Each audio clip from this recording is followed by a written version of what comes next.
네, 여러분 안녕하세요. 대한민국 최고의 방송 스픽스, 최고의 프로그램 역전의 용사들 시작하겠습니다. 저는 노영입니다.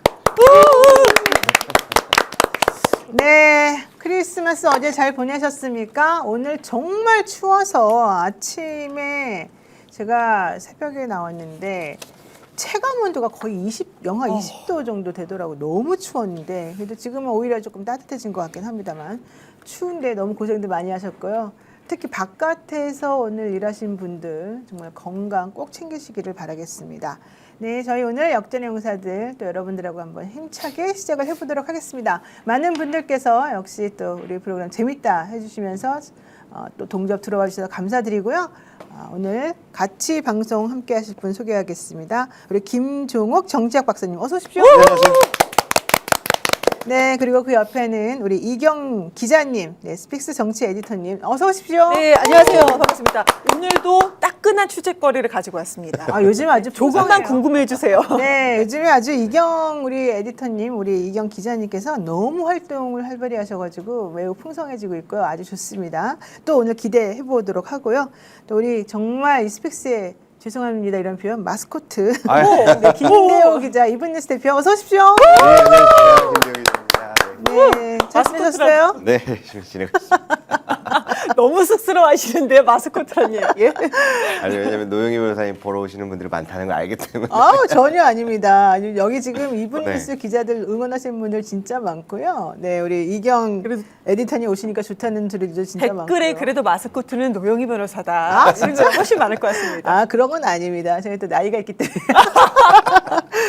자, 오늘 이 소식부터 먼저 한번 살짝 얘기를 해드려야 될 것 같은데요. 지기현 부장 판사가 오늘 판결 중요한 걸 선고했습니다. 이거 정말 저는 당연히 이렇게 나올 줄은 알고 있었습니다만 그래도 너무너무 다행이었다 생각이 듭니다. 서해 공무원 피격 사건 은폐 의혹으로 재판에 넘겨진 문재인 정부 당시에 이 안보라인 인사들 3년 정도 지금 고생하신 걸로 알고 있는데요. 1심에서 전원 무죄 판결을 선고받았습니다. 서울중앙지방법원 형사 25부 직권남용 및 허위 공문서 작성 등 혐의로 서훈 전 국가안보실장, 박지원 전 국가정보원장, 서욱 전 국방부 장관 등 5명 모두에게 무죄를 선고했습니다. 윤석열 내란 사건을 심리하고 있는 지기현 재판장이 선고해서 또 눈길도 끌었고요. 실제 박지원 의원님은 지기현 재판부 관련된 언급은 좀 가급적 안 하시려고 그동안에 많이 하셨었는데 아무래도 재판을 받고 있다 보니 혹시라도 오해받을까 봐 그랬다 이런 얘기였습니다. 어쨌든 재판장은 이렇게 말했네요. 검사가 제출한 증거만으로는 월북으로 몰고 가려 했다는 사실을 인정하기가 부족하다. 피고인들을 형사처벌할 수 있을 정도로까지 합리적 의심 없이 공수 사실이 증명되었다고 보기는 어렵다라고 얘기했습니다.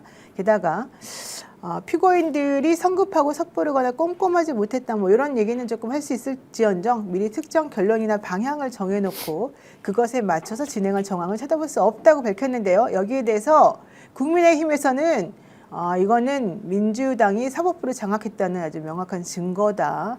이런 식으로 하면 안 된다. 이런 얘기를 좀 했습니다. 지난 2020년 9월 해양수산부 공무원이었던 고 이대준 씨가 북한 해역에서 피살된 사건을 두고 2022년 6월 윤석열 정부의 감사원이 감사에 착수하면서 사건이 시작이 됐고요. 당시 이 검찰은 이 안보라인 인사들이 자진 월북으로 사건을 왜곡 발표하고 첩보 보고서 삭제를 지시했다면서 기소를 했고요. 실질적으로 지난달 결심 공판에서 서훈 전 실장에게 징역 4년 그리고 박지원 전 원장에게 징역 2년 등을 선고해달라고 요청한 바가 있습니다. 여기에 대한 총평을 한번 들어보도록 하죠. 우리 박사님. 저는 당연한 결과가 나왔다고 생각을 하고요. 네. 일단 저는 서해 공무원 사건 관련해서 이 공무원 이분이 좀 참혹하게 죽음을 당한 과정들을 보면서 정부가 그런 부분까지 제대로 챙기지 못한 부분들은 저는 문제가 있다고 생각을 합니다만 이런 내용을 소위 그 전 정부를 공격하기 위한 수단 또는 어떤 반국가 세력이라고 몰아붙이려고 하는 이데올로기적인 어떤 의도를 가지고 전개를 했다라고 하는 측면들이 명확하기 때문에 이런 부분까지 만약에 재판에서 유죄가 나온다면 저는 정권 바뀔 때마다 제가 볼 때는 이런 일이 반복적으로 일어날 수밖에 없는 거다라는 생각이 들어서 저는 좀 항소 안 했으면 좋겠다 이런 생각을 하고요. 그냥 여기서 끝나는 게 맞는 것 같다는 생각이 들고 정치적인 영역에서 아니면 정부가 어떤 국정을 운영하는 영역에서의 문제까지도 어떤 자기들의 정치적 수단으로 활용하는 선례가 있어서는 안 된다라고 하는 부분들이 참 아이러니하게도 직위원 판사에 의해서 좀 결정이 났다라는 측면, 전 이런 부분들 고려해서 좀 국민의힘도 사법부를 장악했다는 이런 얘기 안 해서 좀 사법부 장악 당했으면 직위원 판사가 저 윤석열 저렇게 지금까지 재판 갔다가 잡아두고 있었겠습니까? 네, 어쨌든 중요한 거는 뭐 직위원 재판부도 고심을 해서 결정을 내렸을 것 같습니다만은 검사들의 이 정말 억지 기소가 사실은 상당히 문제였다. 지난 정부에서 있었던 이런 그 검사들의 공소 제기가 사실은 지금 거의 판판이 깨지고 있는 지금 상황이거든요. 전 이거 관련해서 박지원 의원이 오늘 또 인터뷰를 했습니다. 전화해서 물어봤죠. 네. 그러니까 이제 다른 총평은 아마 지금 박사님도 계시고 다 하실 것 같아서 저는 두 가지를 물어봤습니다. 지금 정부, 그러니까 윤석열 정부였었죠. 윤석열 정부의 검찰이 2022년도 12월 달에 기소를 했는데 3년이 꽉 지나서 이제서야 1심에서 무죄, 그것도 1심에서 이제 무죄가 나왔는데 아니 검찰이 너무 많이 끓은 거냐 아니면 재판부가 정권이 바뀌었음에도 불구하고 눈치 보기를 해서 그동안 이렇게 막 검찰 그 윤석열 정부 때 눈치를 보다가 이제 정권이 바뀌었으니까 다시 이렇게 무죄를 준 거냐 했더니 여전히 지기현 판사의 재판부에 대해서는 아니다 이렇게 말씀을 또 해주셨습니다. 재판부가 이거 시간 끈 건 아니고 눈치 본 것 같지는 않다. 내가 재판에 꼬박꼬박 나가서 봤더니 검찰이 너무 억지스럽게 했다라고 말씀을 주셨고 네. 그래서 그랬죠. 검찰이 이번에 항소할 것 같으냐. 우리 박사님께서는 항소하겠죠. 항소 안 했으면 좋겠다라고 말씀 주셨는데 분위기상 검찰이 이제 항소할 것 같다 안 할 것 같다 말씀을 안 하시고 검찰이 항소하면은 내가 이렇게 준비를 하겠다라고 말씀 주신 거 봤을 때는 분위기상 검찰은 또 항소할 것 같다라는 것으로 지금 박지원 의원님께서도 지금 예상을 한 것 같습니다. 사실 검찰은요, 그 지난번에 민주당에서 그 뭐 돈봉투 바스락바스락 그 사건 있지 않습니까? 전현직 의원들이 뭐 돈을 받았네 안 받았네. 다 무죄 났잖아요. 네, 다 무죄가 나왔는데 거기에 대해서 또 상고한다고 얘기가 지금 맞아요. 나오고 있어서 저는 이번 사건에서 검찰은 당연히 뭐 항소할 것이라고 지금 보고 있습니다. 항소와 상고 의미 좀 그래도 우리 시청자분들 아시겠지만 말씀 좀 해주세요. 네, 항소는 뭐 1심에서 2심 올라가는 게 이제 항소이고요. 그다음에 2심 끝나고 상고, 즉 3심 대법원 사건으로 넘어가는 게 상고라고 우리가 보통 부르죠. 네. 제가 지금 말씀드리는 그 돈봉투 바스락 그 사건은 대법원에 가는 거죠. 대법원에 가는 것이기 때문에 상고라고 말씀드린 거고 오늘도 박지원 등등 이분들에 대한 건은 1심이 이제 판결 선고된 것이기 때문에 2심으로 이제 올라갈 것 같다. 이 말씀을 제가 드리는 겁니다. 저는 이제 개인적으로 보면서 느끼는 점이 사실 이 서해피살 관련해 갖고 지난번에 헌재에서도 감사원장 탄핵 관련해서 한번 다룬 적이 있었는데요. 아무래도 검찰은 이제 항소나 이렇게 들어가게 되면 이쪽에서도 이제 감사원이나 이렇게 연루돼 가지고 서포트해준 정황 이런 쪽으로도 쭉 이렇게 치열한 공방이 예상되는데 오늘 무죄가 나온 것처럼 여러 가지 다양한 그런 포인트점들이 있을 것 같고요. 근데 제가 이제 많은 분들이 궁금해하는 건 직위원 재판부가 약간 이런 부분이 있을 것 같아요. 네. 맞아. 근데 저는 이 개인적인 추측입니다만 노영희 변호사님을 굉장히 지금 바라보고 있습니다. 왜요? 지난번에 스픽스에서 직위원 재판부도 나름대로 고심이 많을 것이다 해갖고 사람들이 노영희 변호사님 갑자기 미쳤어요 막 그랬거든요. 그런데 정말 신기하게 그 다음 주부터 재판에 쭉 오전부터 당연히 오후까지 받겠죠. 네. 쭉 있는데 많이 바뀌었어요. 좀 무겁게 다뤄달라고 얘기를 했는데 그래서 아무래도 노영희 변호사님 나오는 방송을 직위원 재판부에서 보고 있는 게 아닌가. 아니, 전화 한 통하신 거 아닙니까? 똑바로 해. 왜 똑바로 안 해? 맞아요. 그 가능성이 있어요. 그래서 아무튼 뭐 아직도 조금은 여러 가지 영상들이 위주로 올라오다 보니까 좀 가벼운 모습들을 잊을 수 없다라고 할 수도 있는데요. 그래도 네. 이거 조금 변화는 생기고 있다. 네. 이러한 부분 정리해드리겠습니다. 직위원 부장이 뭐 가족 오락관처럼 재판 운영하는 거 잘못이라고 제가 분명히 말씀을 드렸지만 분명히 판결은 또 다르게 할 것이다. 그리고 여러 번 말씀드렸고 또 중간에 이 분위기가 좀 달라지고 있는 포인트 제가 그때 지적을 여러 번 해드렸기 때문에 아마 그걸 기억하시고 얘기하신 것 같은데 고맙습니다. 자, 김종환님께서 한동훈 법무부 장관 시절 검찰 조작 수사가요 하나씩 다 드러나고 있습니다. 한동훈이 답을 내놓아야 되는 거 아니겠습니까? 왜 우리 정성호 장관님이 욕을 먹습니까? 이런 얘기하시고 있습니다. 네, 정성호 장관이 욕 먹는 건 제가 말한 거예요. 정성호 장관이 원장님이 잘 봐주세요. 저희 포인트를. 왜냐하면 우리 스펙스를 보시더라고요. 지난번에 네, 맞아요. 정성호 장관님이 얘기를 하시더라고요. 그래서 우리가 열심히 올바른 판단과 평론을 하려고 노력하는 방송이라는 거를 제가 말씀드리고요. 자, 어쨌든 박지원 원장님, 제가 예전에 또 우리 또 정치자금법 위반 무죄 받아들였었는데 정말 고생 많이 하셨습니다. 고생 많이 하셨습니다만 결과적으로는 좋은 결과가 나와서 다행입니다. 자, 이제 이 첫 번째 주제에 들어가도록 하겠습니다. 내란 특검이 윤석열 씨에 대해서 이 체포 방해 혐의로 기소를 하고 나서 이제 첫 번째 판결 선고가 내년 1월 16일 날 나올 예정이지요. 네. 백대현 부장판사가 오늘 검찰의 윤석열에 대한 구형을 듣고 변호인 측에서 우리 증거 관련해 가지고 낼 거 있다, 한 번 더 해야 된다, 이렇게 주장하니까 없습니다. 정확하게 없습니다. 다음은 길은 없습니다. 네. 변호인 측에서 사실은 난리를 쳤는데 없습니다. 너무 단호하게 말씀하셨죠? 예, 맞습니다. 해주시죠. 왜냐면은 계속해서 증거 제출이나 이런 정리들 잘해라. 왜냐면 일정표 라인을 계속 줬습니다. 오늘날 자기들이 갑작스럽다고 얘기하는 것 같지만 계속해서 줬는데 그걸 지키지 않은 거는 변호인 측에 아무래도 책임 사유가 있다고 볼 수 있고요. 특검 측은 오늘 윤석열에 대해서 체포 방해 혐의 5년, 그리고 국무위원 심의 의결권 침해와 비화폰 증거인멸 삭제 등 3년, 그리고 허위 비상계엄 그 문서 작성, 사후문서 작성에 대해서 총 2년에서 10년을 구형했는데요.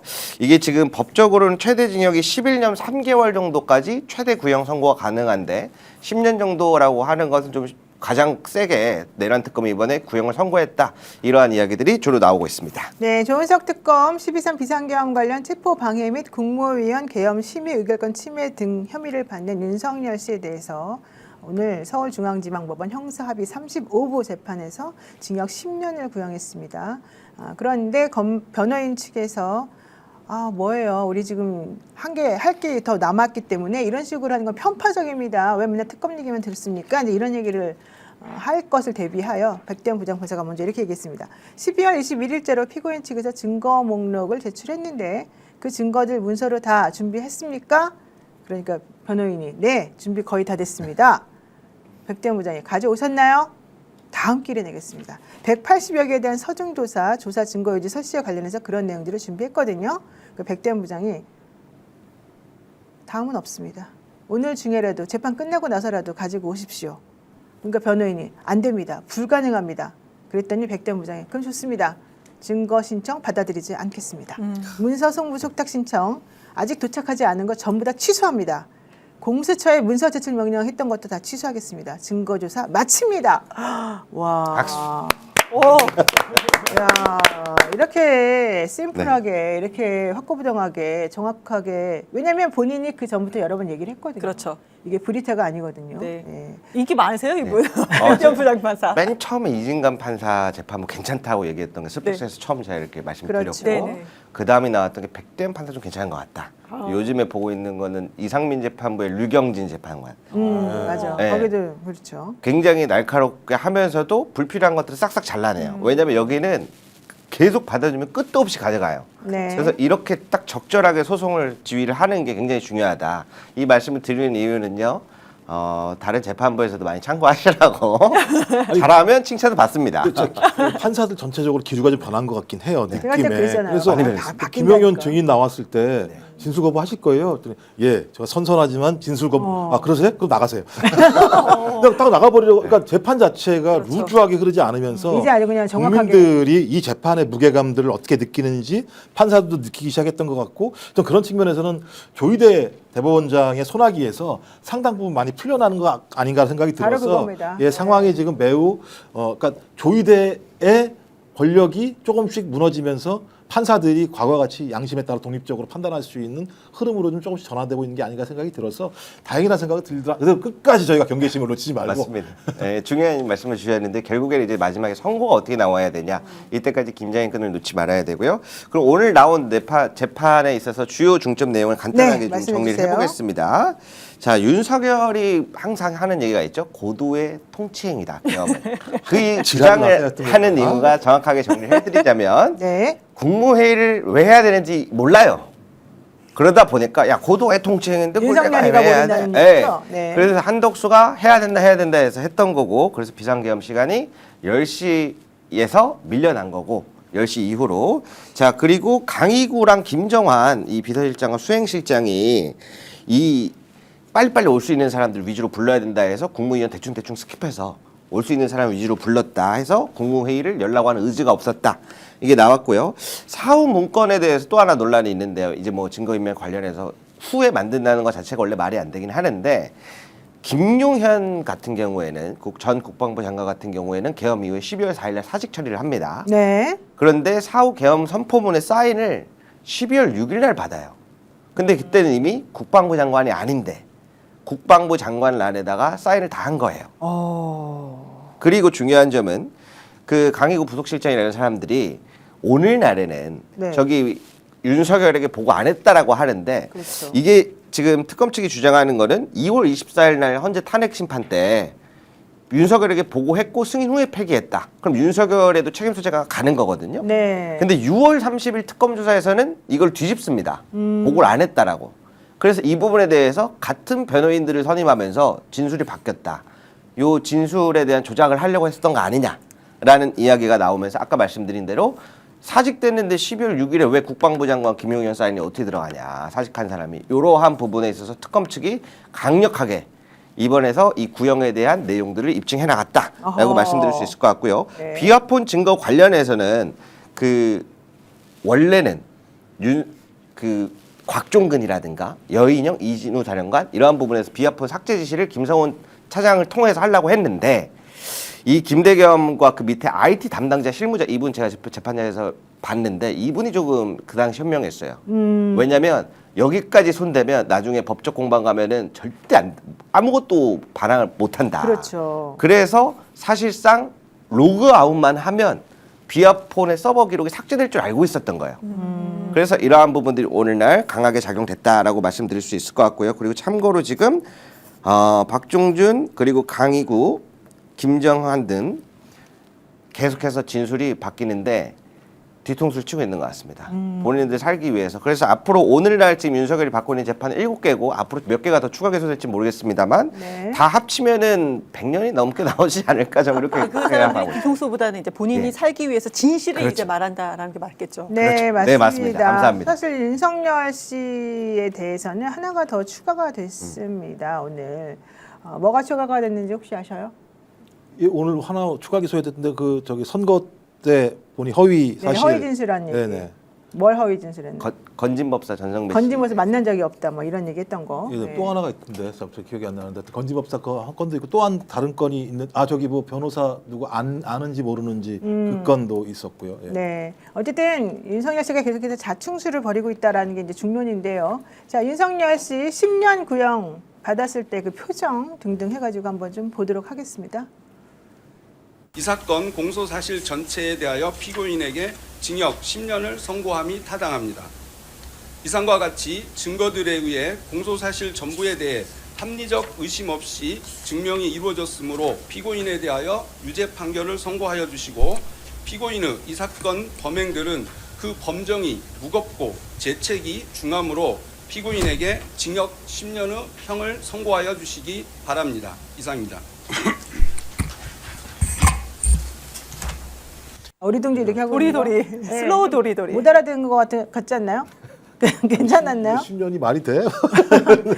자, 양형 기준상 실제 그 보통은 이제 이 체포방해하면은 보통 4년까지 구형하는데 5년을 지금 구형을 했습니다. 그리고 국무위원회 권한 침해했다라고 하는 거 이거는 징역 3년을 구형을 했는데요. 비화폰 삭제함에 대해서 대통령의 막강한 지위를 이용한 범죄 이런 것들 때문이다 이렇게 또 설명을 했고요. 경호처를 사병화해서 영장 집행을 저지한 전례가 없는데 정말 죄질이 나쁘다 이런 얘기도 했고요. 사후계엄 선포문 작성과 관련해서는 범죄를 은폐한 것이다 이러면서 2년을 구형했고요. 또 실질적으로 윤석열이 계속해서 왔다리 갔다리 하면서 자기 변명으로 일관하고 혐의를 부인하려고 했던 것이 자충수가 된 것입니다. 그래서 박억수 내란 특검부는 국민의 신임을 저버린 본인의 범행에 대해서 부끄러워하고 반성하기는커녕 그 불법성을 애써 감추기에 급급한 모습을 보이고 있다 이렇게 얘기를 했습니다. 했느냐. 자, 그랬는데 오늘 최후 진술이 나왔습니다. 윤석열 씨가 최후 진술에서도 결국은 뭐라고 했느냐. 계엄은 야당 때문이었다. 나는 국민들을 깨우기 위해서 이걸 한 것인데 나한테 이렇게 하면 어떻게 되겠느냐. 이런 주장을 계속해서 했습니다. 그리고 대통령 경호라는 건 아무리 지나쳐도 과하지 않다. 어디까지가 직권남용이고 또 어디까지는 해도 되는 건지를 니네가 어떻게 판단하냐. 이건 사법적으로 판단할 수 있는 게 아니라 내가 판단하는 거다. 대통령이 자기가 이런 주장을 계속해서 했습니다. 혹시 최후 진술도 들으셨나요? 아니요, 그건 못 최후 들으셨죠? 진술은, 네. 예, 지금 이제 늦게 나왔기 때문에.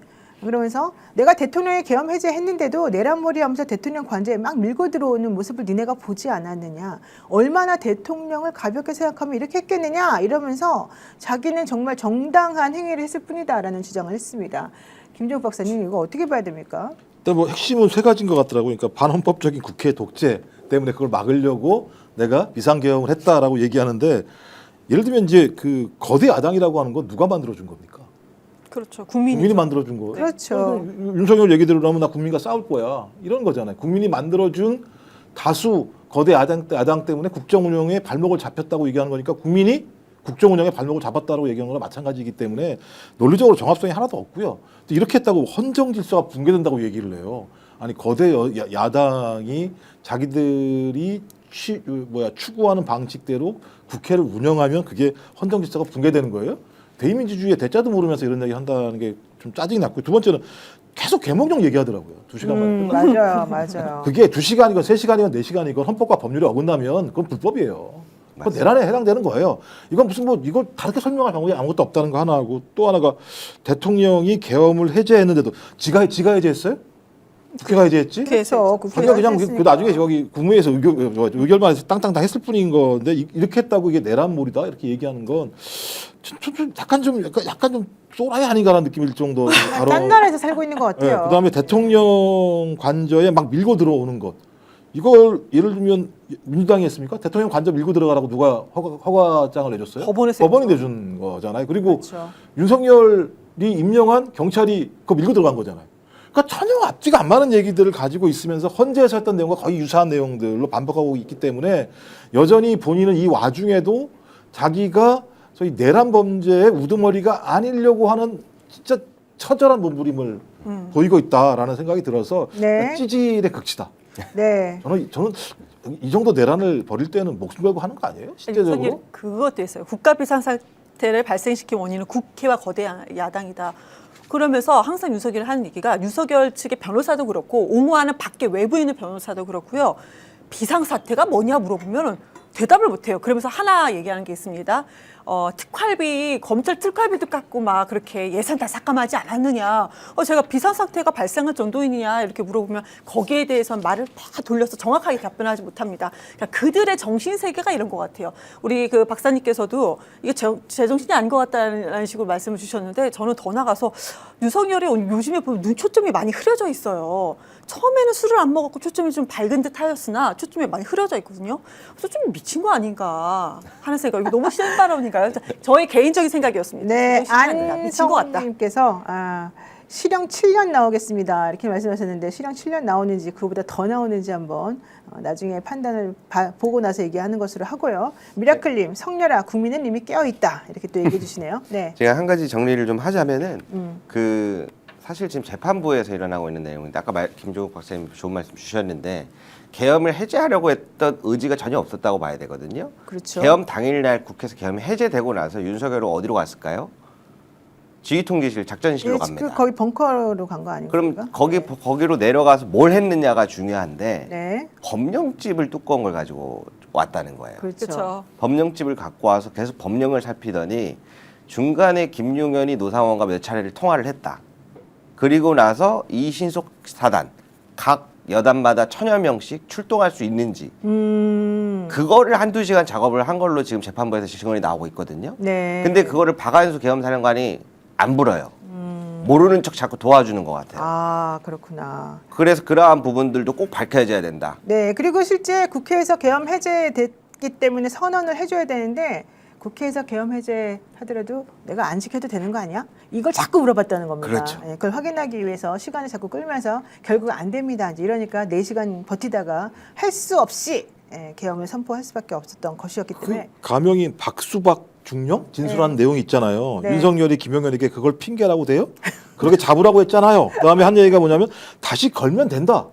이렇게 진술이 나오잖아요. 2번, 3번 해도 된다. 제가 볼 때는 근데 1월 16일 날 제 그 선고가 나지 않습니까? 네. 이게 되게 중요하다고 생각하는 게 뭐냐면 이 허위 공보, 그다음에 비화본 기록 삭제, 그다음에 계엄 선포문 사후 작성 폐기 혐의 이게 만약에 유죄가 나온다면 본인이 얘기하는 계몽령은 완전히 예를 들면 전제 자체가 무너져 버리게 되는 거거든요. 네. 한 2시간 만에 끝낼 건데 무슨 해외에다 공부를 할 게 뭐가 있을 것이며 비화본 기록 삭제를 뭐하러 하겠습니까? 저 그래서 1월 16일이면 제가 볼 땐 거의 그 결과 선거 결과에 따라서 내란 범죄에 대한 명확한 확인 작업을 그때 할 수 있을 것 같고 그때 확인되면 못 나온다 윤석열 네, 맞습니다. 이렇게 되는 거겠죠. 뿡뿡님께서 양형 기준은 권고성일 뿐 아닌가요? 형량은 혐의의 최고형이 선고될 수도 있지 않나요? 그러셨는데 맞습니다.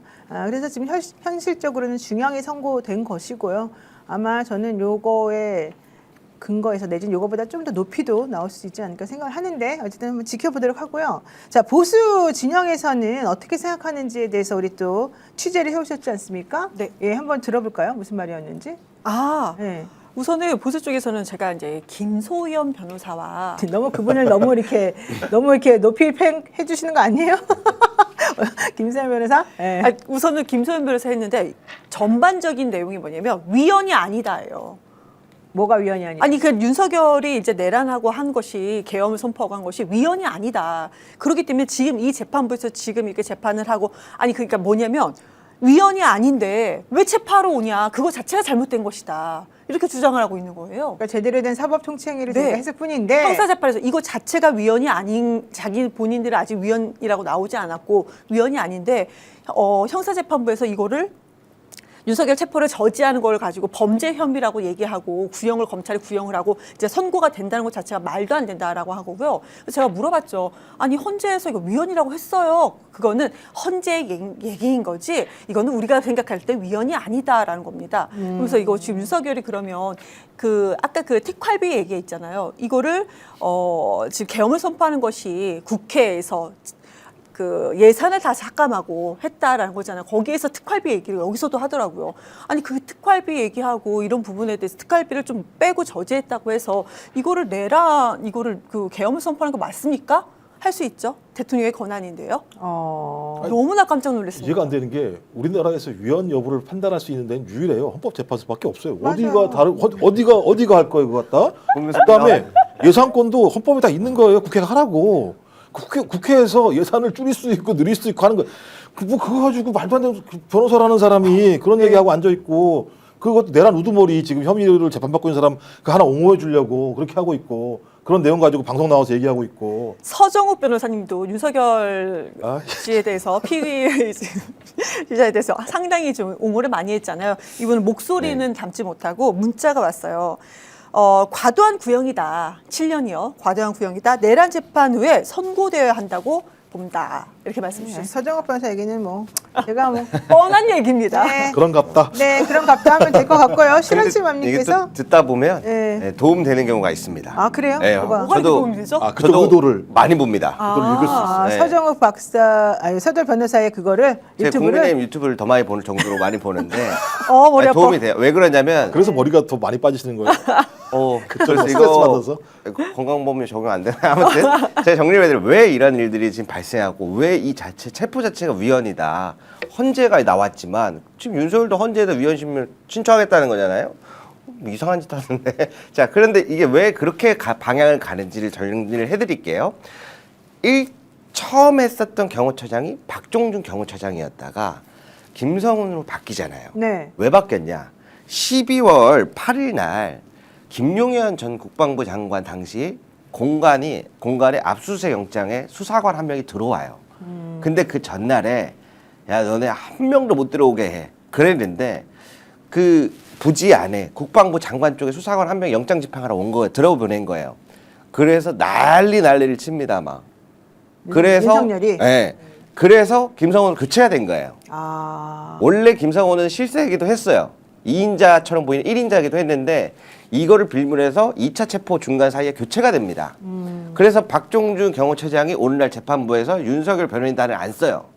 그래서 저번에 윤석열이 나와가지고 얘가 왜 삐졌는지 자기가 막 풀어주려고 하는 게 아. 그러한 부분들이에요. 그런데 이게 왜 그러냐? 여기서 불어버리거든. 내가 그때 윤석열 변호인다 윤곽근 변호사랑 당시 최상목 권한대행한테 이거 공수처랑 막 경찰들이랑 체포하러 오는데 충돌하면 안 된다. 내 제의를 드렸다. 그랬더니 니들 일이나 잘해라. 최상목 당시 권한대행과 그랬죠. 윤곽근 변호사가. 그래서 내가 그 얘기들을 다 하고 다니는 거예요. 그때 윤곽근 변호사가 네. 그 안에 들어가가지고 사람들을 다 불러 모아요. 그래가지고 니네 이거 위법한 체포 집행이니까 니네가 방해하고 여기에 협조하지 않아도 괜찮아. 내가 다 해결해 줄게. 뭐 이런 식으로 말을 했었어요. 그 당시에. 맞아요. 그게 되게 중요한 거예요. 그래서 이러한 부분들에 있어서 문제될 게 되게 많습니다. 그러니까 이 자체가 위법한 걸 만들고 싶은 거예요. 그렇죠. 그래서 어미다 드려야 합니다. 네. 슈런치맘님께서 12월 3일 한밤중 개헌 발표 후 TV 방영된 프로를 하루 종일 틀어줘 보세요. 자기가 무슨 짓 했는지 좀 느끼게. 저거 저는 제가 김소연 틀어주겠습니다. 변호사 인터뷰를 했었잖아요. 네. 근데 김소연, 그러니까 우리가 알고 있는 위원이 아니다라고 우기는 김소연조차도 윤석열의 의견에 동의하지 않았던 게 하나 있습니다. 뭐요? 윤석열이 통장 얘기하지 않았냐? 군인들 통장 사줄 돈이 없어갖고 본인이 그 계엄 선포했다고 얘기하는데, 근데 그 김소연 변호사는 그 부분에 대해서 그거는 그냥 대통령이 한 얘기인 것 같고요. 그건 뭐 중요하지 않고요. 이렇게 얘기하더라고요. 좋아요. 한번 들어보겠습니다. 이경 기자가 김소연 변호사 인터뷰한 내용이 있는데 뭐 사실 저는 별로 듣고 싶지 않습니다. 그래도 한번 들어보도록 하죠. 저는 이제 윤석열 대통령 측 입장이 정당하다라고 생각을 하는 입장이에요. 어떤 면에서 정당하다라고 생각을 하시나 보다. 그러니까 왜냐하면 비상계엄이라는 것은 대통령의 고유 권한이고 헌법에 명시가 되어 있습니다. 그리고 네. 그 헌법에 있는 절차를 전부 다 지켰고 국무회의는 심의권만 있는 것뿐이지 비상계엄 의결권이 있는 게 아닙니다. 그렇기 때문에 적법한 그 정족수를 세워서 국무위원들이 와서 자유롭게 심지어 반대 의견까지 피력한 것이 CCTV나 네. 증언으로 전부 다 드러났기 때문에 저건 완전히 잘못된 말이죠. 김소연 변호사 되게 똑똑하신 분인데 요건에 안 맞잖아요. 그 당시에 비상계엄을 선포할 요건이 형성이 안 되어 있었는데 그걸 했기 때문에 문제가 되는 거죠. 그렇죠. 그 이후에 국무회의도 실제 한덕수 때문에 사실은 국무위원 심의해야 됩니다. 이래가지고 이제 형식적으로는 만들어 놨습니다만 자기네들 말 들어줄 사람만 자꾸 뽑아가지고 11명 만들어 놨잖아요. 그럼 나머지 국무위원들이 여기 참여해가지고 얘기할 수 있는 그런 기회도 뺏어버린 거거든요. 그런 게 바로 문제인 건데 왜 그래요? 알면서. 변호사님 왜 그래요? 그리고 모르는 것 같았어요. 그 고도의 통치행위라는 말도 말이 전혀 성립이 안 되는 게요. 국제적으로 고도의 통치행위라는 것도 헌법적 재량 아래 있다고 다 판결을 낸 거예요. 그럼요. 이걸 헌법적 재량 아래 안 두게 되면 나치같이 예를 들면 유대인들 학살해 버릴 수도 있는 것이고 또 미국처럼 이란 콘트라 사건 일으켜가지고 특정한 나라를 갖다 무너뜨리게 할 수도 있는 부분이 분명히 있기 때문에 그렇죠. 대통령의 비상대권이 있다고 하더라도 그 비상대권이라고 얘기하는 것은 헌법적 기준에 의해서 의율받는 것이지 의율받지 않는 게 없어요. 근데 전두환처럼 말하는 거 보면 그러니까 저 인간들은 제가 볼 때는 거의 전두환 시대에 머물러 있는 거예요. 맞습니다. 자, 이제 중요한 건 이겁니다. 이번 구형이 윤석열의 남은 재판에도 영향을 주지 않을까? 실질적으로 내란 우두머리 재판은 어떻게 될까? 저는 직위원 재판부가 여기에 대해서도 이제 제대로 판단을 해주지 않을까 생각은 하는데요. 어떻게 보십니까, 우리 재판 전문 기자로서? 가장 중요한 부분은 이 자체가 저는 사실 많은 것들을 내포하고 있다고 봅니다. 구형을 의미하는 것도 크고 네. 선고하는 것도 다 큰데 이 모든 것들이 다 바로 잡히는 데 있어서 제한을 두면 안 된다고 생각합니다. 기소도 계속해서 이루어져야 될 거고요. 재판도 계속해서 이루어질 거야 되는 겁니다. 윤석열, 김용현 뭐 이렇게 주요 인물들만 하고 나면 재판이 뭔가 끝날 것 같은 분위기가 언젠간 나오겠지만 저는 끊임없이 이거를 계속해서 청산하고 끊어내려고 해야 네. 다음 후일에는 이런 일이 발생하지 않을 것이다. 그렇게 마무리하겠습니다. 맞습니다. 자, 현역 할미님께서 나 같은 시골 할미도 불법인 걸 아는데 왜 저 변호사는 모를까요? 합경님도 비상계엄 한데 요건이 안 맞잖아요. V7님도 맞습니다. 비상계엄 요건에 안 맞는데 왜 그러시는 겁니까? 이렇게 얘기를 하셨는데요. 성훈김님, 이래서요 덜 여문 먹물들이 문제입니다. 많이 배웠다는 게 뭔지요. 정말 속상하네요. 네. 근데 이제부터 깨지고 있는 것 같아요. 왜냐하면 이번에 지금 변호인 측이 증거 목록 준비 못 해와서 다 취소당하지 않습니까? 네. 그 전날에 저 추가 구속 일반 이적죄 저거 방어하느라 시간 없었을 겁니다. 그렇죠. 김영현도 네. 네. 그리고 아까 이제 은연 중에 살짝 말씀드렸지만 자신들이 이제 데리고 가야 할 주요 내란 종사자들에 대한 변호인이 동일하단 말이에요. 그래요. 아이고. 그게 결국에는 본인들의 발목을 올가매고 있다. 맞습니다. 그렇게 한번 정리해드리겠습니다. 말씀하신 1월 16일 날 이제 선고가 있잖아요. 네. 선고가 하게 되면 제가 볼 때는 내란을 확정하는 건 아닙니다만 이것이 내란임을 반증할 수 있는 것에 대한 선고가 그럼요. 되기도 그렇죠. 영향이 합니다만 크게 가죠. 이제 또 하나는 이제 이진관 그 판사가 만들어냈던 작품 중에 하나가 방조 말고요.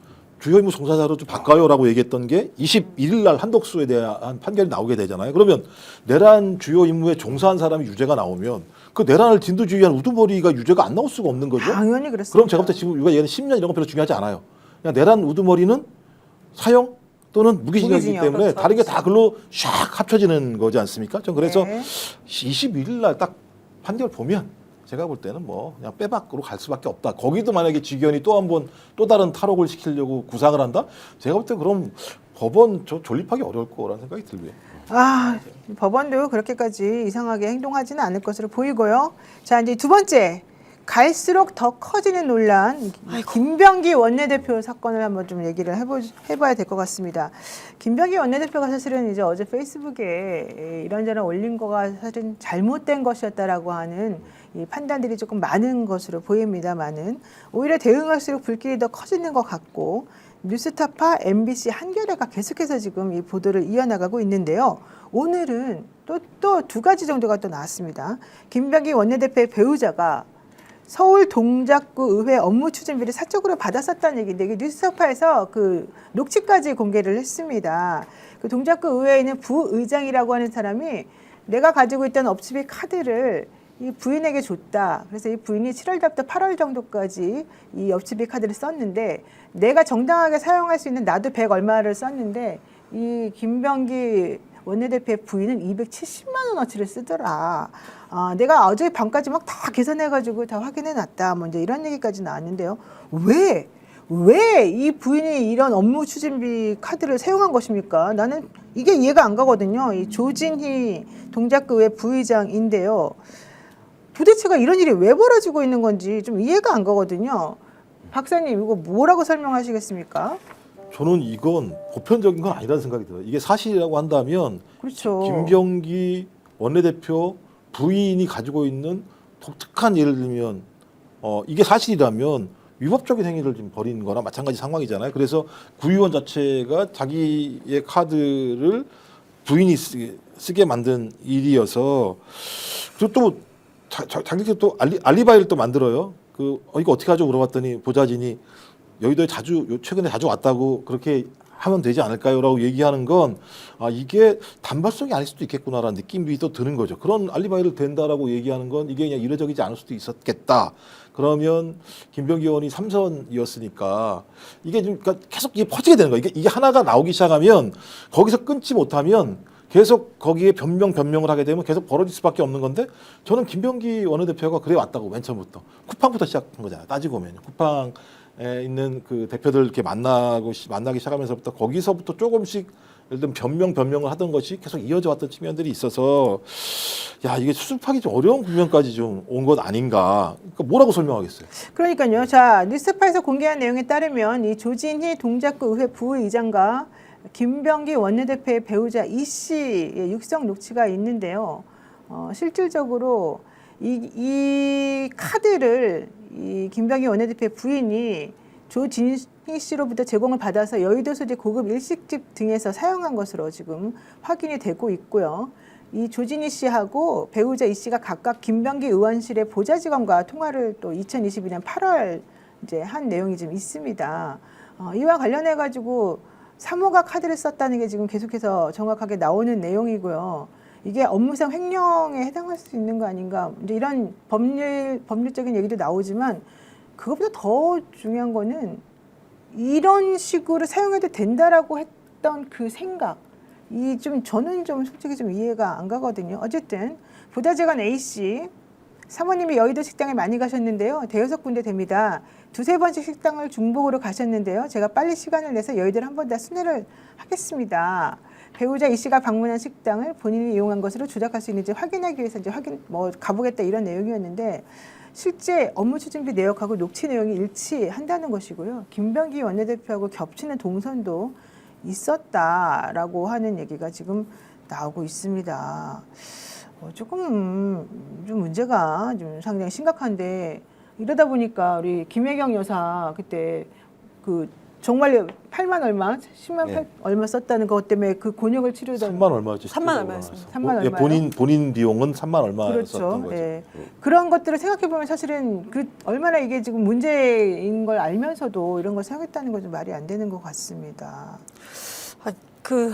우선은 김병기 원내대표의 이제 저도 지역에서 동작구 지역에서 좀 취재를 해봤는데 네. 지역 그 이제 당원분들이죠. 이 워딩을 제가 어떻게 해석해야 될지 모르겠어요. 그냥 전화한 건데 뭐 녹취하고 이런 건 아닌데 사모님이 대단하시다 지역에서. 그러니까 활동을 왕성하게 한다 정도로 저는 이제 해석을 했는데 여기서 업무 추진비 카드까지는 정확하게 듣지 못했습니다. 근데 지역 활동이 의원님도 그렇지만 사모님의 이제 활동이 왕성하고 대단하시다라는 거였는데 이거를 약간 부정적인 뉘앙스, 긍정으로 포장했으라 부정적인 뉘앙스로 저는 이렇게 좀 해석이 되게끔 말을 들었고. 근데 이제 처음부터 이런 생각이 들어요. 이거는 그래도 제가 지금은 기자직으로 여기 있지만 그 전에 당 대변인실에서 이해찬 대표 때부터 오래 있었던 사람으로서 왜 일이 터지면 민주당에서는 직책을 빨리 내려놓습니다. 그리고 또 누군가 지시를 해요. 저도 예전에 과거에 지시가 바로 와요. 저 버티겠습니다. 저 억울합니다. 버티겠습니다. 전화가 또 가요. 당이 힘들어 내려놔 먼저. 알겠습니다. 제가 자진해서 내려놓은 것처럼 형태로 제가 내려놓죠. 결국에 저도 그렇게 했고. 근데 김병기 원내대표한테는 이렇게 얘기하는 비공식적으로 얘기하는 의원이 없었을까? 라는 거고 오늘에서야 기사가 오늘에서야 이런 일이 막 터지고 나서야 오늘에서야 의원들이 이제 사퇴해야 되지 않는가 누군지 밝히지는 않아요. 그런 얘기 이 보도가 오늘에서야 나옵니다. 그것도 이제 정청래 대표가 공식적인 발언한 이후에 오늘에서야 나오는 건데 왜 민주당이 이랬지라는 생각. 그 전에 먼저 사퇴를 했다면 이렇게까지 민주당이 조금 궁지에 몰리지 않지 않았을까 그런 아쉬움이 있고 마지막으로 제가 그 이제 6명 그 텔방을 제가 보도를 해서 띄웠는데 뭐 이경이 쉴드 치는 거 아니냐 이런 얘기가 좀 있었어요. 쉴드는 전혀 아니고 이런 팩트도 있다. 그들이 6명이서 모여가지고 양가 조롱조롱 그것도 가족을 조롱하는 건 아니잖아요. 아들을 조롱하고 배우자를 조롱하는 건 아니다. 그건 잘못됐습니다. 그런데 7명 중에서 수행비서 7급만 빼고 6명이 어떻게 한마음으로 모일 수 있었을까? 그게 가능한 일인가? 거기서 이탈자가 있어야 되잖아요. 어떻게 근데 인턴 9급까지 해가지고 6명에서 한 마음으로 그렇게 조롱할 수 있었을까? 그러면 그 내부적으로 그 6명도 인터뷰는 아직 제가 못했으나 그들의 얘기도 한번 들어봐야 되지 않을까 생각이 듭니다. 근데 결론적으로 말씀드리면 아쉬운 것은 김병기 원내대표가 비판받을 것은 받아야 되지만 민주당 입장에서는 빨리 사퇴했던 게 훨씬 더 괜찮지 않았을까라는 그런 아쉬운 생각이 듭니다. 그래서 오늘 아이러니하게도 그 실시간 검색 거기 많은 사람들이 검색한 이름이 뭔지 아세요? 뭐였어요? 김남국 의원이었어요. 김남국 억울하다. 억울하죠. 김남국 그럴 거면 비서관, 김남국은 왜 김남국 사퇴? 의원은 진짜 아무것도 안 했어요. 김남국은 도대체 뭘 했길래 아무것도 안 했습니다. 그런 제가 저걸 보고 깜짝 놀랐어요. 그러니까 이 사건이 이제 예를 들면 지금은 김병기 원내대표 문제입니다만 이제 위로 거슬러 올라가게 되는 거예요. 그 문진석 원내수석 부대표인가요? 네. 이제 그때만 하더라도 마찬가지입니다만 원래 원인을 제공한 건 거기에 있었잖아요. 근데 원내수 수석 부대표이기도 했고 그런데 청와대에 있었던 김남국 비서관은 본인 스스로 청와대에 해가 될 거라고 생각을 해서 사의를 표명했었고 청와대에서도 그것을 바로 수용하면서 국민들이 이것에 대해서 느끼고 있는 어떤 나름대로의 뭐 분노 이런 것들에 대해서 즉각적으로 반응을 했던 거잖아요. 근데 당에서는 이게 무슨 감찰할 사안인가 이렇게 하고 넘어갔어요. 툭. 그러다 보니까 원내대표까지 오게 되니까 그러면 원내대표와 거기에 있는 수석 부대표가 이런 식으로 예를 들면 자기 문제에 대해서 이렇게 관대해라고 얘기하면 원내가 그러니까 민주당에 있는 원내가 이렇게 비춰지게 되는 거예요.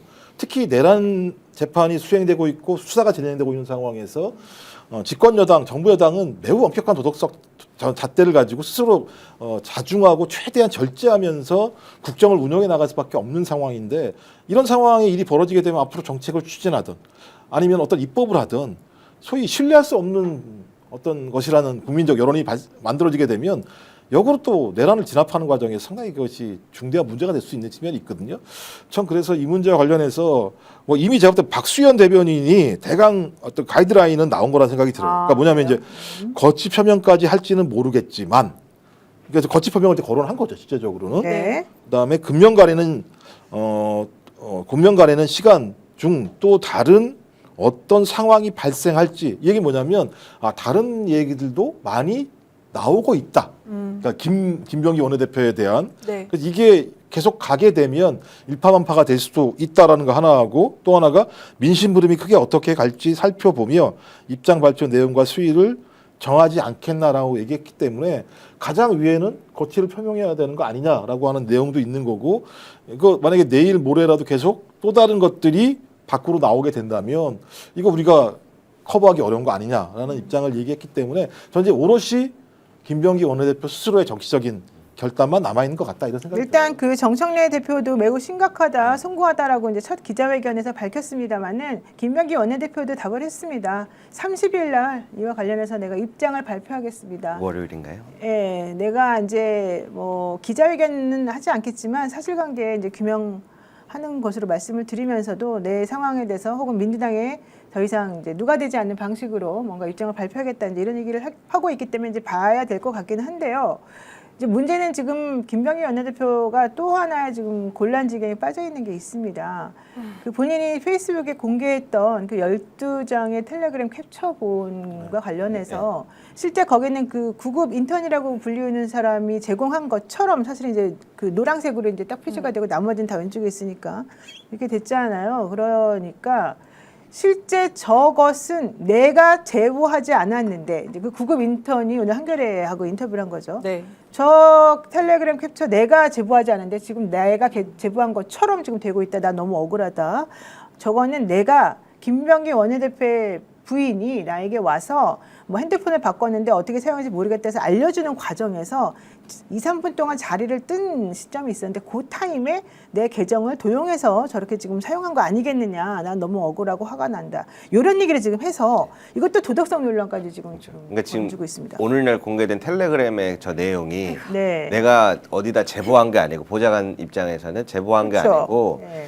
그때 김병기 원내대표의 부인이 자기의 텔레그램을 복사해서 도용해 간 것 같다. 계정을 네, 도용한 계정을 것 같다. 도용해 간 것 같다. 그래서 저게 제보된 것이 내가 제보한 게 아니다, 억울하다라는 걸로 또 이야기를 하고 있지 않습니까? 그래서 이 보좌관들 6명과 지금 김병기 원내대표의 싸움이 계속해서 이어질 것 같아서 많은 사람들이 이제 피로감에 대한 부분이 느껴지는데요. 뭐 입장 발표는 다음 주 있다고 해서 여기까지는 제가 보겠습니다만 제가 마음이 너무 아파요 지금. 왜 너무 아프냐면 네. 이게 괴리가 생기는 것 같아요. 요 근래에 느낀 게. 무슨 괴리요? 예를 들어서 엊그제 제가 이재명 정부에서 이야기하는 것 중에 가장 눈에 띄었던 점이 이재명 대표는 남성이잖아요. 그리고 딸도 없고 결혼도 한 지 오래되셨는데 여성의 난임 지원 비용, 생리대 가격 네. 이러한 부분에 있어서 사회의 필수적인 부분들을 짚는단 말이에요. 근데 오늘날 지금 민주당에서 이슈되었던 내용들은 반대로 국민들이 선출해줬기 때문에 그 힘과 권력들을 갖는 거거든요. 그런데 그런 것들이 대부분 다 거의 사적 유용으로 가고 있는 거예요. 그러니까 지금 정부가 나아가는 방향은 조금 더 도움이 필요하고 손길이 필요한 사람들이 위주의 방향이라면 오늘날 이슈되고 있는 거는 반대로 개인에게 더 이득되는 그러한 부분에 사익적인 이득되는 부분에서의 이슈가 되고 있어서 이번 기회에 조금 이러한 부분들을 인지를 하고 앞으로 많은 것들을 개선해 나아가면서 좀 더 단단해졌으면 좋겠다. 저는 이렇게 한번 정리해 보고 그리고 싶습니다. 이게 여론도 되게 중요한데요. 그 우리가 통일교 특검 관련해서 갤럽 여론조사 때문에 상당히 놀랐었잖아요. 그러니까 민주당 지지자들이 오히려 국민의힘 지지자들보다 통일교 특검을 찬성하는 게 7%가 높고 보수보다 진보가 6%가 높은 상황이 나온다고 하는 건 어느 때보다도 집권 여당 정치인들에 대한 도덕성을 아주 엄격하게 지금 잣대를 재고 있는 것이고 특히 민주당과 진보층들이 그렇다라고 하는 거거든요. 그러니까 여기에 만약에 제대로 수렴하지 못하고 여기에 어떤 그런 그 흐름 자체에 맞지 않는 행동을 하게 된다면 전 민주당 지지율에도 엄청난 영향을 끼칠 수밖에 없다. 그럼 민주당 지지율이 떨어진다라고 얘기하는 건 내란을 진압할 수 있는 힘과 역량이 줄어들 수밖에 없는 거다라는 판단을 해야 되기 때문에 뭐 김병기 원내대표 스스로는 본인이 억울하다고 생각할 수 있을지 모르겠습니다만 이 문제는 결국 개인의 억울함의 문제가 아니라 본인이 원내대표이기도 하다라는 측면들을 고려하고 지금 상황 자체가 매우 엄중한 국면으로 접어들고 있다는 상황들을 잘 고려해서 좀 본인이 좀 대승적인 어떤 국민적 메시지를 좀 던질 필요가 있지 않을까 생각이 듭니다. 네, 김병기 원내대표를 둘러싼 보좌관 폭로전은 만약에 김병기 원내대표가 본인의 직을 내려놓지 않는다고 한다면 계속될 수도 있다라는 얘기까지 지금 나오고 있어서 좀 확인을 해봐야 되고요. 한동훈 국민의힘 전 대표가 아주 비아냥거리면서 만약에 직을 내려놓지 않는다면 민주당 의원들도 뭐 다 그런 식으로 살아왔다는 거를 인정하는 거 아니겠느냐, 이런 취지로 또 글을 올린 게 있기 때문에 사실은 다른 의원들에게까지 지금 오히려 오명이 지금 뒤집어 씌워지는 그런 가능성이 좀 있어 보여서 후화무치예요. 거기 국회의원들 중에서 뭐야 8, 90명이 그 저기 뭐죠 그 탄핵 비상계엄 해제 참석도 하지 않았고 탄핵도 실제로 끝까지 반대했었고 파면도 반대했었고 이런 집단들이 어떻게 도덕성을 갖다 운운할 수 있는지 진짜 맞습니다. 얘기를 들어보면 정말 좀 비아냥거림의 그 태도가 약간 정말 한동훈이 썼구나 이거를 알 수 있게끔 써놨던데. 깐주가 있죠. 솔직히 조금 이런 상황을 만들어 놓으신 이 부분에 대해서도 좀 책임감을 좀 가지시면 좋을 것 같고요. 자, 30날 얘기하신다고 하니까 조금 지켜보도록 하고요. 이재명 대통령 조폭 연루설, 이것과 관련된 내용도 한번 확인해 봐야 되겠습니다. 이재명 대통령이 조폭과 연루됐다라고 하는 그 말도 안 되는 그 얘기가 사실은 계속해서 대통령을 그동안에 괴롭혀왔던 게 사실인데요. 알고 봤더니 이재명 대통령 조폭 연루설의 근거가 되었던 편지가 실제로는 조작된 것이었다는 게 법무부에서 감정한 사람이 확인을 해놨다는 겁니다. 그런데 이거를 오히려 무시하고 대검으로 내려보냈다라고 한 얘기가 있었거든요. 대검 문서감정관이 법무부에 감찰 요청했었던 것인데 이거 한번 얘기를 좀 들어봐야 될 것 같습니다. 오늘 또 이경 네, 이것도 하루 종일 오늘 취재했었어요. 이게 저희한테 상당히 그때 2022년도에 이재명 대통령이 당선되지 않았을 때 이 사건이었었거든요. 네. 이게 조폭하고 연루됐다, 뭐 돈도 받았다 이런 편지가 있어요. 근데 이 편지가 조작된 것이다라고 해서 대검에서 이거를 이제 다 이렇게 감정도 하고 그랬는데 이 결과가 언제 나왔냐면 결과는 의견 도출 실패예요. 근데 이 결과가 언제 나왔냐면 우리 대선이 3월 9일이었잖아요. 네. 전날에 나왔어요. 네, 전날 나왔죠. 빨리 나왔어야죠. 이것이 잘못됐으면 잘못됐다. 아니면 뭐 조작이다. 아니면 아니다. 아니면 우리가 의견을 모았으나 실패했다. 모르겠다. 빨리 나와야 되는데 마치 막 바람만 일으켰어요. 그냥 이상하게 막 연기만 피우면서 그리고 대선 바로 직전에 이게 야 이거 우린 모르겠다라고 끝난 거예요. 그래서 우리 민주당 이재명 대통령 입장에서는 상당히 억울했던 부분이거든요. 그런데 이게 알고 봤더니 조작된 게 맞다라는 거예요. 그때 당시에 조작된 게 맞고 그런 의견이 있었다라는 건데 그러면 지금은 정권이 바뀌었습니다. 이게 권익위에서 법무부에서는 이걸 감찰을 다시 해. 그리고 경찰은 수사를 해. 그 경찰 수사를 이제 시작이 됐습니다. 그럼 법무부에서 감찰을 해야 되는데 왜 법무부에서 감찰을 안 하고 왜 법무부 장관이 이거를 왜 대검에 다시 보냈지? 라는 것이 주요 포인트예요. 알고 봤더니 박성재 당시 법무부 장관이 5월에 탄핵 그 기각이도 돌아와서 2명 인사를 딱 합니다. 이것은 대검의 감찰부장 그리고 법무부의 감찰관. 왜 감찰 관련된 사람 2명을 딱 알박기를 해놨지? 알박기 2명 중에서 법무부 감찰관은 빠졌어요. 새로운 리더십이 있는 사람을 다시 앉히면 되는데 대검 감찰부장이 좋은데 보내준다고 그러는데도 알박 깔고 계속 버티고 있습니다. 지금 이런 상황입니다. 그러니까 법무부에는 감찰관이 공석이고 그럼 자동으로 대검으로 내려갔는데 대검 감찰부장이 이 부분에 대해서 우기고 있는 상황이다. 그럼 저 궁금했죠. 이 사람이 지금 임기가 2년이에요. 바뀔 수가 없대요. 알박기 그 상태인 거거든요. 그럼 방법이 뭐가 있겠느냐. 지금 법무부에서 하나를 얘기합니다. 검찰 조직이 완전히 해체되면은 이거는 다시 조직이 개편되는 거 감찰할 수 있다라는 거고, 그 국회에도 한번 문의를 해봤죠. 이 부분에서 어떻게 해결책이 있겠느냐. 검찰이 다시 한번 수사를 하도록 한번 해보는 건 어떻겠느냐. 검찰이 경찰도 수사하고 있지만 검사가 다시 한번 수사를 하는 것이 어떻겠느냐 이런 상황입니다. 근데 제가 지금 전반적으로 이거를 다 종합해서 취재한 결과 검찰 조직이 완전히 없어져야지만이 감찰이 다시 제대로 이루어질 수 있겠구나라는 것이 지금 결론입니다. 2021년 12월 제20대 대선 그때 사실 0.73%였네요. 예, 0.73. 너무 아깝게 이재명 대통령이 그때 낙선을 했었었는데요. 그렇게 된 이유가 뭐 여러 가지 공작 때문이었다는 게 결국 이제 드러났습니다. 공작이죠. 네, 그 당시에 이제 하나의 아주 중요한 포인트 중에 하나는 이거였습니다. 조직폭력배가 이재명 후보 측에 거액의 뇌물을 건넸다라고 하는 편지가 있었습니다. 맞습니다. 근데 이 편지에 보게 되면 사실은 그 당시에 있었던 그 사람 얼굴도 막 나오고 그랬었잖아요. 석영 많이 한 얼굴요. 아, 그 남성인데. 성형 많이 한 얼굴인가요? 약간 그리 보였습니다. 네, 어쨌든 그 당시에 이재명 후보가 막 조폭으로부터 뇌물을 받았다 이러면서 이재명 후보가 예전에 조폭을 변호한 경력도 있었기 때문에 그것이 뭐 가능하다는 등 예전에 그 사람들하고 계속해서 연결되었기 때문에 문제라는 등 뭐 별별 얘기들이 다 나와 있었었는데 여기 보니까는 뭐 준석 형님하고는 얘기가 된 거야.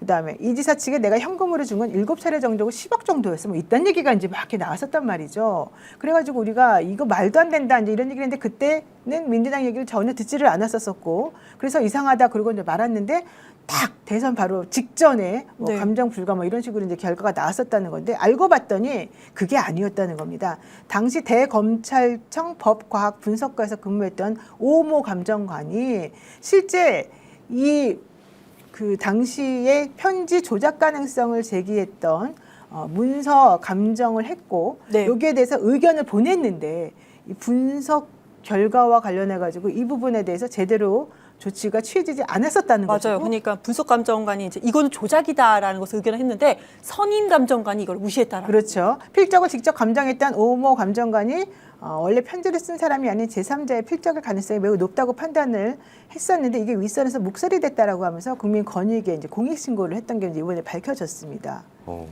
우리 변호사님 이거 내용을 어떻게 전부 다 이렇게 외워오세요? 와 대단하십니다. 하루 종일 원래는 보통 취재했는데. 이렇게 메인 MC 진행을 해주시면 이걸 서포트 해주면 따로 계신데 다 외우신 게 대단하신데 이거 그래서 제가 짧게만 정리하겠습니다. 너무 네네. 정리 잘해주셔서 21년도 22년도 때 이게 쟁점이 됐었잖아요. 대선을 앞두고 우리 정성 호랑이 장관님이 이 방송 보신다니까 짧게 하겠습니다. 아 호랑이 장관이세요? 그분? 이거 제 친구들이 저한테 보여주면서 이거 뭐야 했었습니다. 심각합니다. 네. 이러한 것들이 오늘날에 지금 무언가 문제가 발생되고 가짜뉴스에 대한 것들이 발생된다면 단호히 조치를 해서 이런 일이 발생하지 않도록 해야 이 피해자도 다시는 그런 상처를 겪지 않습니다.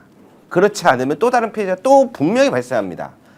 단호한 조치 부탁드립니다. 우리 호랑이 장관님. 정성호 법무부 장관님 얘기가 네. 나와서 그것도 제가 그 취재한 결과를 말씀드리면 법무부 감찰관이 공석이니까 자동으로 법무부에서는 대검으로 자동으로 넘어갔대요. 근데 법무부 장관님 이걸 알고 나서 넘어간 게 아니고 그냥 자동으로 넘어갔다. 그래서 법무부 장관께서 지금 이 경위를 정확하게 파악하라고 지시를 내린 상황입니다.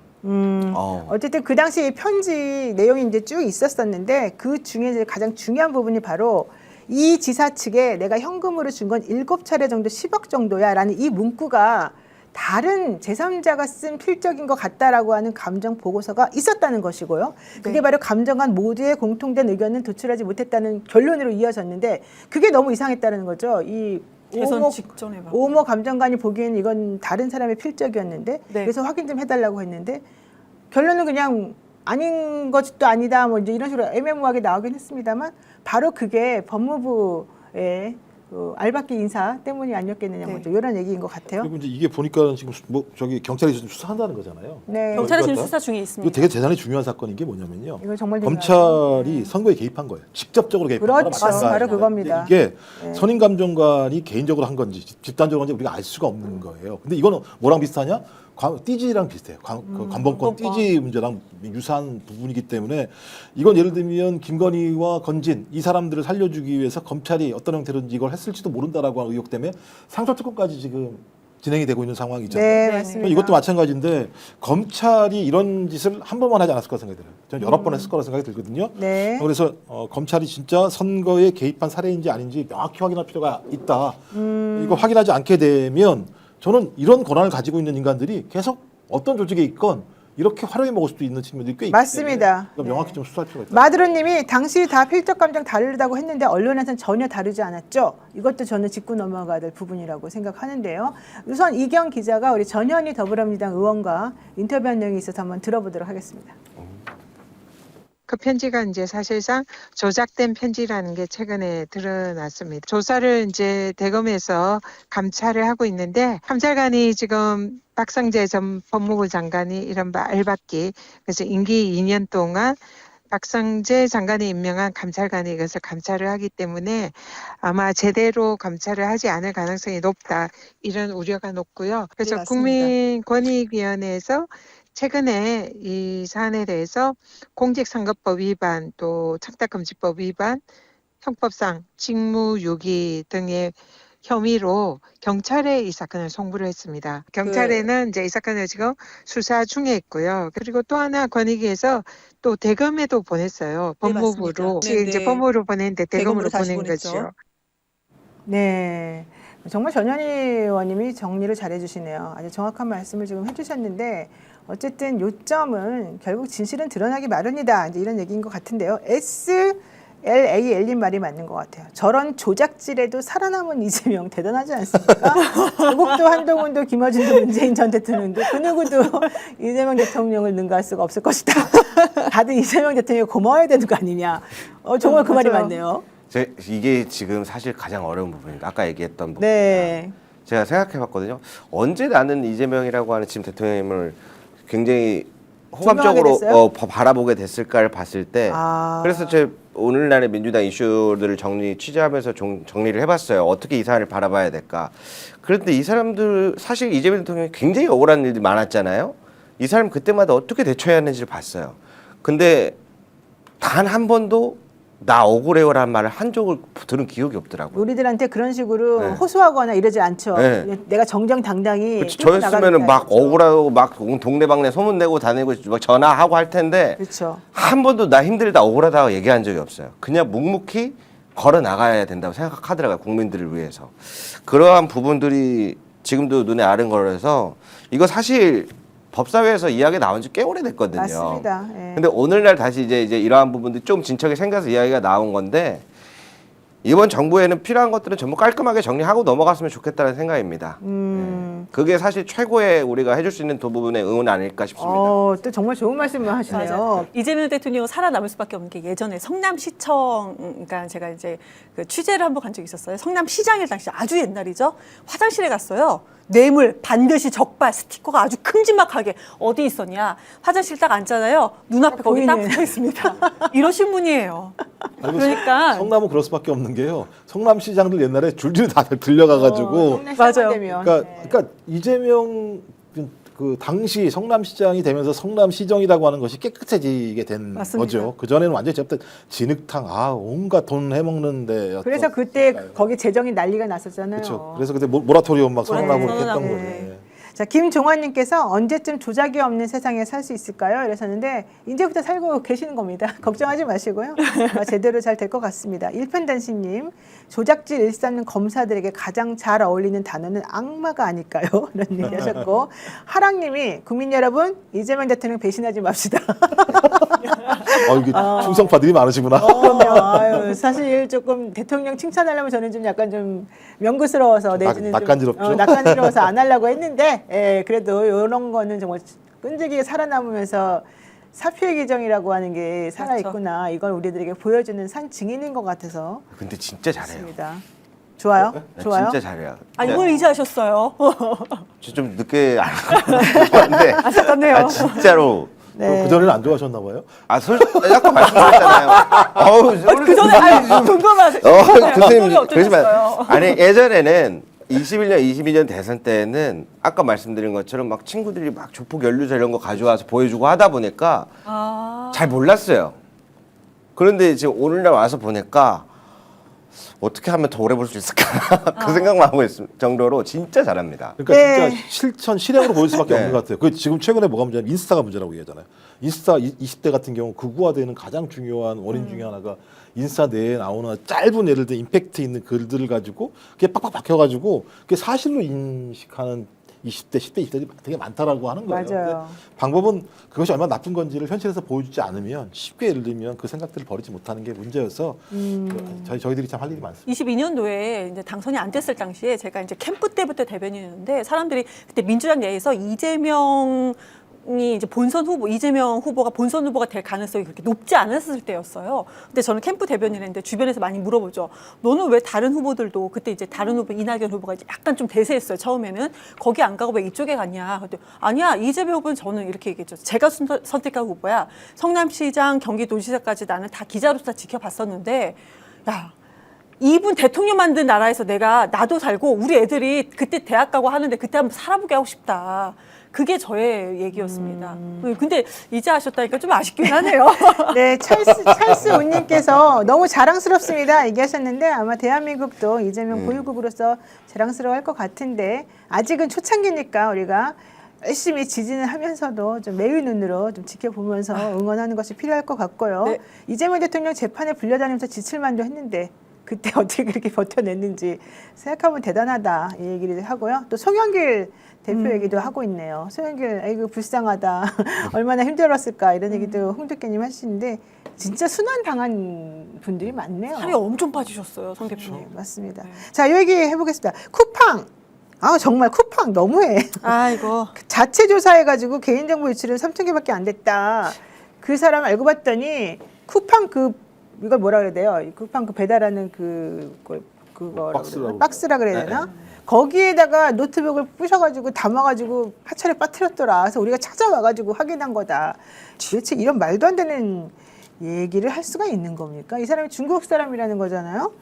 정부 유출 전 직원이 중국 하천에 버린 노트북을 잠수부를 동원해 찾은 것이다. 아니 그러면 찾았으면은 자기네가 먼저 일방적으로 발표할 게 아니라 그런 것들을 같이 조사를 하고 있으니까 이 정부 기관에다가 넘기고 공신력 있게 증거를 제대로 확인할 수 있게끔 해놔야 되는 거 아닙니까? 지금 그런 것도 하지 않고 일방적으로 이런 얘기를 하면서 자기네는 마치 3,000개밖에 정보가 유출되지 않았으니 괜찮다는 식으로 말하는 거 매우 부적절하다. 그러니까 대통령실에서 쿠팡 관계자랑 접촉하지 말아라. 니네들도 오해받을 수 있다. 이런 얘기까지 지금 나오고요. 쿠팡 직원 만났던 사람들은 자진해서 빨리 자수해라. 이런 얘기. 광명 찾자. 이제 하고 있습니다. 지금 대통령이 쿠팡 사태를 아주 중요하고 무겁게 보고 있군요. 뭐 또 직접 대통령의 입으로 특정 기업 업체를 얘기를 했었고 그 업체가 소위 살아남을 수 없을 정도로 탈탈 털어서 조사해라라는까지 얘기를 한 상황인데 쿠팡에 대관 업무하는 사람들을 보면 대단히 문제가 많은 것 같아요. 그러니까 이미 제가 볼 때 지금 대관 작업을 하고 한 거죠.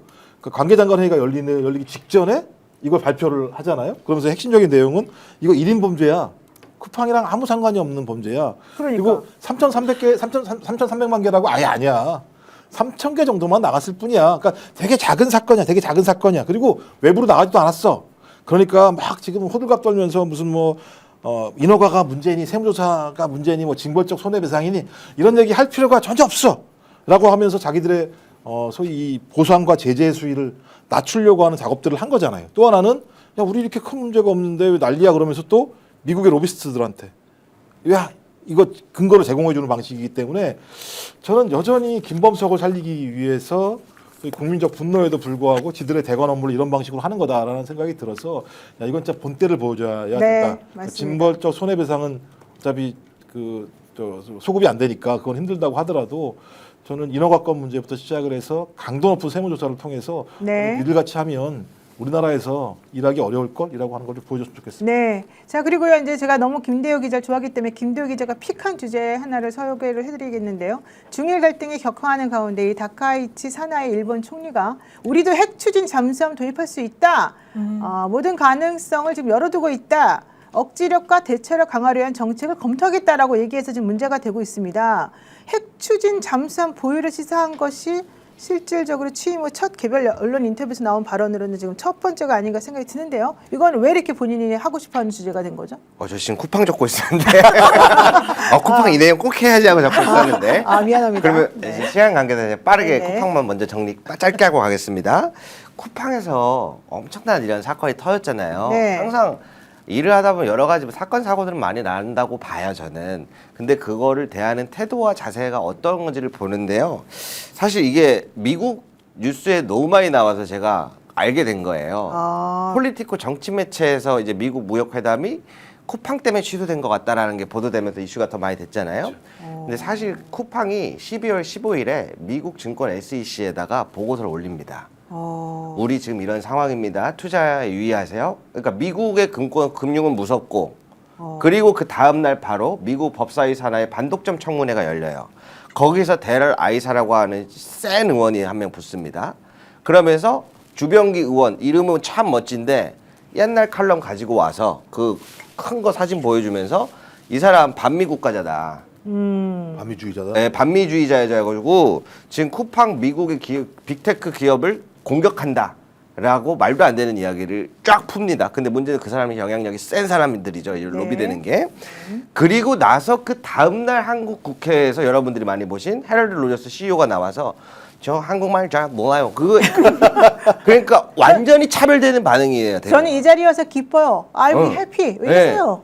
그러니까 미국에서 쿠팡이 어떻게 하는지와 한국에서 어떻게 하는지가 완전히 다르죠. 그래서 봉선 김님께서 쿠팡은요 우리 국민을 호구로 보는 겁니다. 이 말이 정확한 것 같습니다. 그래서 네. 왜 그러냐면 이거를 과징금 이렇게 해서 뭐 몇 천억 뭐 몇 조 내느니 미국에 150억 달러 해서 150억 내서 자기들이 이거를 잘못된 행위에 대해서 바로잡기보다는 오히려 전혀 다른 개인정보 유출은 우리가 다 됐는데 네. 피해 보상을 받아도 우리가 받아도 부족한데 네. 그쪽에 자꾸 로비를 하면 네. 훨씬 좋은 결과를 가져오니까 알겠습니다. 그래서 그렇게 진행하는 것에 대해서 굉장히 강력하게 규탄합니다. 네. 다른 기업들도 따라할 수 있으니 강력한 조치 부탁드리고요. 핵잠.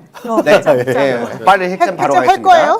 핵잠은 뭐냐면은 네, 이게 네. 12월 18일에 사실은 관방장관 쪽에서 이야기가 나왔어요. 기자들 20명 정도 모아놓고 오프 더 레코드로 야 일본 핵을 가져야 되지 않을까?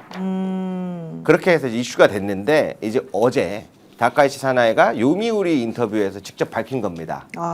내년에 26년도에 일본이 안보 문서 3대 원칙을 개정하는데 비핵화 3원칙이죠. 핵 가지지 않는다, 만들지 않는다, 들이지 않는다. 이거를 바꾸겠다고 하는 거예요. 그러면 이걸 하는 이유를 직접 밝힌 게 오늘날 주목이 많이 될 수밖에 없는데 왜 그러냐면은 지금 한국은 핵잠수함 연료 재처리가 거의 확정적 승인 있는 단계라고 봐야 돼요.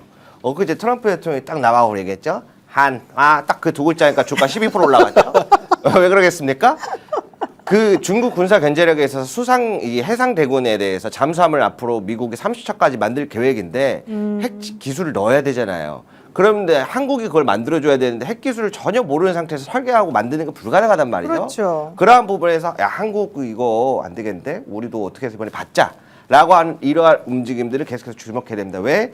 캐나다 그리고 미국 하고 난 다음에 일본, 중국 회담이 있기 때문에 이러한 방향 정도는 한번 이야기해보면 좋지 않을까 해서 가져와봤습니다. 네, 한국과 미국이 내년 한국 정부의 핵 추진 잠수함 건조를 위한 별도 협정을 추진하기로 합의를 한 상태이기 때문에 지금 중국과 일본을 상대로 해서 어떤 외교전을 펼치면서 세계에서 우리들이 조금 비난을 안 받는 방향으로 혹은 우리들의 뜻이 오해되지 않는 방향으로 갈 수 있느냐가 이제 중요한 상황이 됐습니다. 특히 한국과 국경을 맞댄 중국과 일본의 안보 우려를 해소하는 것이 중요한 과제로 남았다는 분석인데 여기에 대해서 일본도 지금 심상치 않은 태도를 보이고 있으니까 우리도 좀 조심해야 된다. 이런 얘기 좀 하고 있는 것 같아요. 제가 쿠팡 취재하면서 간단하게 갑자기 타올랐습니다. 말도 왔다 갔다 했어. 이거 하나만 할게요. 아니 하나만 할게요. 쿠팡 취재하면서 저의 결론은 쿠팡 우리 국민들 모두 탈팡해야 된다. 쿠팡은 대한민국을 무시하고 있구나라고 생각한 게 뭐냐면 소위 이제 대관 업무 국회팀이라는 사람들이 15명에서 20명 정도 있다고 합니다. 그런데 청문회를 앞두고 갑자기 대관 업무 담당하는 사람이 20명 정도 더 뽑았다고 그래요. 그럼 이거는 지금 국회 청문회만 막으면 된다라는 거 아니겠습니까? 원래 팀이 기존에 있는데 왜 그 전에 그 청문회 앞두고 왜 한 20명 정도로 추가로 왜 더 뽑습니까? 그러니까 대한민국 국민을 너무 무시하기 때문에 이렇게 그냥 되게 얄팍한 전략을 하고 있구나라는 생각이 들었습니다. 네, 쿠팡에서는요 경찰 공무원 6급 공무원을 과장으로 이렇게 받아들이기도 하고 또 그리고 서기관급 공무원들도 뭐 상무로 받아들이기도 하고 그러면서 공무원들을 지금 많이 포진을 시켜가지고 대관 업무에 아주 그냥 열을 다하고 있는데요. 핵심은 대관이 아니다. 핵심 본질은 당신들이 운영하고 있는 그 기업이 대한민국에서 돈을 벌고 있는데 대한민국 국민들을 호구로 보면서 제대로 된 근본적인 정책을 펼치지 않고 있다는 데 있다는 것이다. 이거를 좀 알려드리고 싶습니다. 네, 여러분 저희 스픽스와 더 착한 보험 파트너스가 애청자분들을 위해서 자신 있게 준비한 상품을 알려드리겠습니다. 자동차 보험, 운전자 보험, 최저가, 최적의 상품을 안내해드리는 거죠. 자동차 보험도 비교가 필요한 건데요. 지금 가입한 회사가 제일 저렴한지 최적인지 자동차 보험도 점검이 필요합니다. 요즘 자동차 보험이랑 운전자 보험 많이 가입하고 계시지 않습니까? 나는 운전자 보험 가입했으니까 괜찮다 하시면 안 되고요. 갈수록 강화되고 매번 바뀌는 제도와 법을 여러분이 잘 인지하셨으면 좋겠습니다. 31개 손해보험사의 자동차 보험과 운전자 보험을 비교 분석해서 안내해드립니다. 더 착한 자동차 비교 견적 스픽스 운전자 플랜 자신 있게 준비했습니다. 1644-1216으로 지금 바로 연락 주세요. 네, 그리고요. 비교원 12월 광고 여러분들께 한번 알려드립니다. 무조건 써야 되는 인터넷 휴대폰 정수기 렌탈 의외로 매월 나가는 요금이 부담인데요. 여러분의 부담을 줄이기 위해서 비교원에서 최대 108만 원의 혜택을 준비했습니다. 인터넷 TV 신규 가입 시 48만 원, 인터넷 가입과 함께 휴대폰 통신사 변경 시 최대 30만 원, 정수기 렌탈 시 최대 30만 원 추가로 스픽스 채널 보고 상담받으시고 가입하시면 비밀 혜택이 또 있습니다. 자세한 내용은 1670-2571, 1670-2571를 통해 상담받으시거나 네이버에 비교원을 검색하시고 상담 신청하시면 됩니다. 함께 할수록 더 큰 혜택 주어지죠. 본인 가입 후 지인 추천을 하게 되면 추천할 때마다 최대 8만 원의 모바일 상품권을 드립니다. 2025년 12월 한정이니까요. 서둘러 주시면 좋을 것 같습니다. 오늘은 2025년 12월 26일입니다. 이제 12월도 얼마 안 남았습니다. 여러분들하고 함께 한 1년 너무너무 준마등처럼 스쳐가는 그런 기분인데요. 점점 하루하루 지날 때마다 나라가 발전하고 좋아지고 있으니까 조금만 참읍시다. 요즘에 날씨가 너무 추워서 여러분들 괴로우시겠지만 이럴 때일수록 온정을 베풀어서 주위에 있는 여러 불우이웃들도 한번 살펴보시면 좋을 것 같습니다. 네, 오늘 방송. 월요일도 방송하시는 거죠? 네, 우리 월요일에 방송하죠. 그 거의 방송 마지막처럼 말씀하셔가지고 아닙니다. 아무튼 월요일 화수가 있어요. 약간 인사가 약간 깜짝 놀라서 뭐지? 네, 제가 너무 감정적으로 정서적으로 여러분들 건드렸군요. 네, 이게 또 귀에 잘 들어오실 것 같습니다. 네, 저희 오늘 일주일 동안 여러분들하고 방송했던 내용 정리해드리고요. 저희 방송 계속해서 좀 다시 보시면서 또 얘기해 주시면 좋을 것 같고요. 다음 주 월요일 날 뵙겠습니다. 고맙습니다. 고맙습니다. 감사합니다.